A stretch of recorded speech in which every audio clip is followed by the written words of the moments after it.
Voici 5 erreurs que les dessinateurs débutants commettent fréquemment. Donc si tu faisais ces erreurs par le passé et que désormais tu les corriges, tu verras normalement une nette amélioration dans la qualité de tes dessins.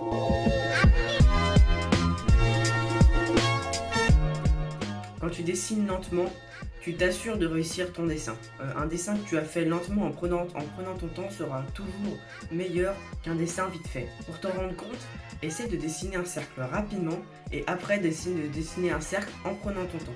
Normalement, tu verras que le cercle où tu as pris ton temps sera bien meilleur que le cercle que tu as fait rapidement à la va-vite. Donc si tu es impatient et que tu as du mal à prendre ton temps quand tu dessines parce que tu t'impatientes vite, j'ai fait une vidéo sur la patience, comment être plus patient en dessin, je vous donnais 3 astuces.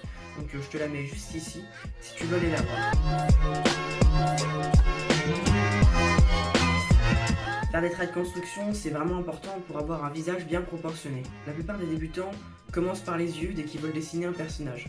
Et c'est une très mauvaise idée parce que justement le visage ne sera pas proportionné. Alors que faire comme trait de construction? Déjà faites un cercle. Un cercle ce sera la base du visage. Et ensuite faites un axe de symétrie. Donc là vous avez un peu une espèce de cercle avec un trait, mais justement sur les deux extrémités du cercle vous allez dessiner la mâchoire, et puis après vous aurez la base de votre tête, donc avec le crâne et la mâchoire, et vous pourrez facilement placer après le nez, la bouche, les yeux, les oreilles. Et puis pour dessiner les cheveux, vous pouvez dessiner un arc de cercle au-dessus du crâne qui définira l'orientation de l'implantation des cheveux. Avec tous ces traits de construction, normalement vous devez avoir un visage proportionné. Mais pour le corps, comment on fait? Alors moi pour le corps je fais pas de trait de construction parce que j'ai jamais trouvé un système de trait de construction qui me convenait sur le corps. Donc je fais sans trait de construction. Mais la plupart du temps je fais que le haut du buste et le corps. Je fais jamais un corps entier dans une posture assez compliquée, donc j'en ai pas vraiment besoin. Mais si vous voulez vraiment vous entraîner pour dessiner le corps proportionnel, je vous conseille de dessiner plein de bras, de corps, même de postures, de mains, de jambes. Et comme ça, de cette manière, à répéter, à dessiner une certaine partie du corps, vous allez réussir à les reproduire très facilement sans trait de construction. Pour avoir un bon ancrage, il est super important que votre ancrage ait du caractère. C'est-à-dire qu'il faut que l'ancrage fluctue. Pour donner du caractère avec un liner, si vous ne savez pas ce que c'est un petit feutre avec une pointe fine. Il suffit juste de repasser plusieurs fois. Mais attention, il faut vraiment être prudent à ne pas dépasser sur son dessin, par exemple. Quand on repasse, et hop, partir sur la droite. Et là, on va rager, on va complètement rater le dessin. Même si normalement tout est rattrapable quand vous faites un ancrage. Mais c'est quand même mieux d'éviter de faire ça. Donc ça, c'est pour ancrer avec le liner. Mais pour ancrer avec une plume, il suffira juste de varier la pression sur la plume pour faire fluctuer le trait. Si vous avez une plume G, mais je vous conseille d'ancrer avec la plume G quand même, ça vous donnera plus de caractère à votre ancrage. Si tu veux plus de détails sur l'ancrage, je t'ai fait une playlist que je te mets justement en i ici, où je t'explique, où je t'ai mis toutes les vidéos que j'ai faites sur l'ancrage, que ce soit pour donner du caractère, les bases de l'ancrage ou ancrer avec la plume.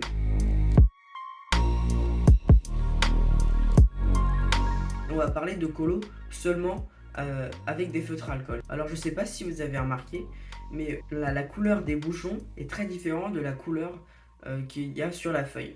C'est pour ça que c'est vraiment important de tester les couleurs sur une feuille avant de les utiliser. Sinon vous allez avoir des mauvaises surprises. Alors pour ça il y a deux techniques.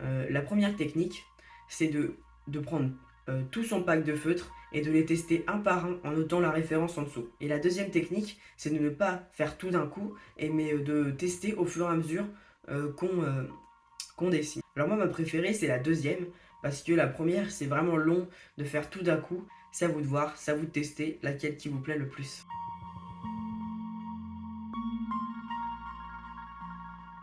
Alors je sais, ça fait bizarre comme conseil, ça fait un peu bateau, mais je vous expliquais en fait il y a 5 choses sur lesquelles porter son attention quand on colorie pour bien colorier. La première c'est de passer plusieurs couches.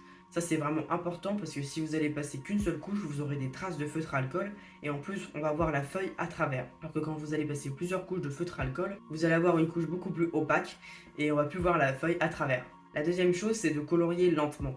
Quand vous allez colorier lentement, vous avez laissé le temps au feutre à alcool, à l'encre du feutre à alcool de bien s'imprégner dans la feuille et de cette manière, vous allez avoir une colo qui sera beaucoup plus propre. La troisième chose, c'est de colorier de droite à gauche, enfin de colorier de manière uniforme et pas de colorier un petit peu à droite, un petit peu à gauche, un petit peu en bas. Pourquoi ça, c'est pas bien de faire ça? Parce que quand vous allez colorier à droite et ensuite à gauche, la droite ça va sécher. Et quand vous allez vouloir repasser sur la droite, et ben ça va faire une coupure parce qu'il y aura l'encre qui a séché et l'encre qui est mouillée. Et l'encre qui a séché ne se mélange plus. Alors que quand l'encre qui est mouillée se mélange bien. C'est pour ça qu'il faut colorier de gauche à droite, ou de droite à gauche, ou de haut en bas, ou de bas en haut. Mais jamais d'un côté, de l'autre, un autre côté, bababap. Non, des choses comme ça, comme ça, comme ça. La quatrième chose, c'est de faire attention à ne pas dépasser et à ne pas colorier sur l'ancrage. Ça paraît évident, mais c'est vraiment compliqué. Il faut vraiment faire attention, notamment sur les petits détails comme des pics. Et là, voilà, ça va être très compliqué de ne pas dépasser. Ou alors, quand vous avez un gros trait d'ancrage, ça va être des fois compliqué de ne pas repasser sur l'ancrage. Il n'y a pas de technique miracle pour éviter de faire ces deux petites erreurs. Il faut juste être vigilant et faire attention. Et la cinquième astuce pour bien colorier, c'est de mettre des ombres. Quand vous allez mettre des ombres, vous allez vraiment donner un peu de profondeur à votre dessin. Ça va vraiment faire beaucoup plus professionnel comme colo. Pour faire une ombre, c'est très simple. Vous prenez une couleur qui est un tout petit peu plus foncée que la première et vous repassez dessus. Je vous conseille de mettre 2 voire 3 nuances de couleurs, c'est-à-dire une couleur, une ombre foncée, un petit peu foncée, et une ombre très foncée et une ombre très très foncée. Comme ça va donner encore plus de profondeur. Et où placer les ombres? Alors là, c'est le plus compliqué de placer les ombres, sauf si vous avez un modèle. Si vous avez un modèle, c'est très simple. Il suffit juste de regarder où les ombres sont placées sur votre modèle et de recopier. Mais si vous créez un personnage, là vous n'aurez pas de modèle, alors il faut savoir où placer les ombres. Ça tombe bien parce que la prochaine vidéo qui va sortir sera une vidéo où je vous expliquerai où placer les ombres quand vous créez un personnage. Restez bien à l'affût, elle sortira lundi à 18 h.